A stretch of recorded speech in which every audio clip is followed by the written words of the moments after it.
আসসালামু আলাইকুম রহমতুল্লাহি বারকাতুহু। প্রধান উপদেষ্টাকে ফোন করেন জাতিসংঘের মহাসচিব অন্তোনিও গুতেরেস। সুদানের ড্রোন হামলায় 6 বাংলাদেশি শান্তিরক্ষা মৃত্যু ঘটনায় গভীর শোক ও সমবেদনা জানাতে প্রধান উপদেষ্টা প্রফেসর ডক্টর মোহাম্মদ ইউনূসকে ফোন করেছিলেন জাতিসংঘের মহাসচিব অন্তোনিও গুতেরেস। রোববার সন্ধ্যা 7টায় ফোন করে এ বিষয়ে গভীর শোক ও সমবেদনা জানান তিনি। ফোন আলাপে গুতেরেস বলেন, আমি গভীর শোক প্রকাশ করতে ফোন করেছি। আমি সম্পূর্ণভাবে বিধ্বস্ত। তিনি হামলার ঘটনায় গভীর আতঙ্ক ও ক্ষোভ প্রকাশ করেন। জাতিসংঘের মহাসচিব বাংলাদেশের প্রতি সহানুভূতি প্রকাশ করেন এবং প্রধান উপদেষ্টাকে অনুরোধ জানান যেন তিনি নিহত শান্তিরক্ষীদের শোক সন্তপ্ত পরিবারগুলোর কাছে তার সমবেদনা পৌঁছে দেন।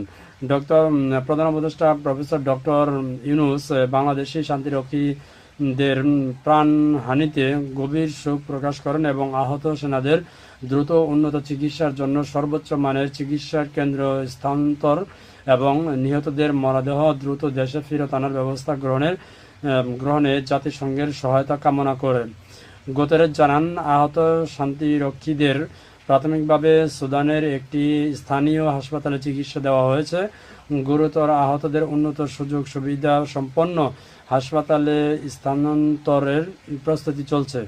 আহতদের চিকিৎসা ও সরিয়ে নেওয়ার বিষয়ে নজর দেওয়ার জাতীয় সংঘ মহাসচিবকে ধন্যবাদ জানান প্রফেসর ইউনূস এবং এই ফোন আলাপে প্রধান উপদেষ্টা মহাসচিবের গত রমজান মাসে বাংলাদেশ সফরের কথাও স্মরণ করেন। অর্থাৎ গতকালকে আমি একটা ভিডিও দিয়েছি, অনেকে দেখছেন হয়তোবা।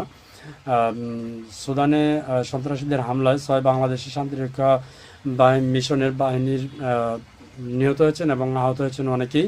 তাদেরকে দ্রুত সরিয়ে ভালো একটা হাসপাতালে চিকিৎসাধীন ব্যাপারে চিকিৎসা করতেছেন এবং এই শোকাহত জানানোর জন্য প্রধান উপদেষ্টা ডক্টর মোহাম্মদ ইউনূসকে ফোন করেছেন এবং উনি অতি দ্রুতই বাংলাদেশে ভ্রমণ আসার ইঙ্গিত দিয়েছেন।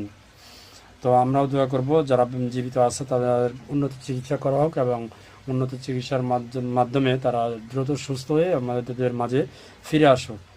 আর যারা মারা গেছেন তাদেরকে আল্লাহ তাআলা জান্নাতুল ফেরদাউস দান করুক, আমিন। পারলে ভিডিওটা শেয়ার করে দেবেন। ধন্যবাদ সবাইকে। আসসালামু আলাইকুম রহমতুল্লাহি ওয়া বারাকাতুহু।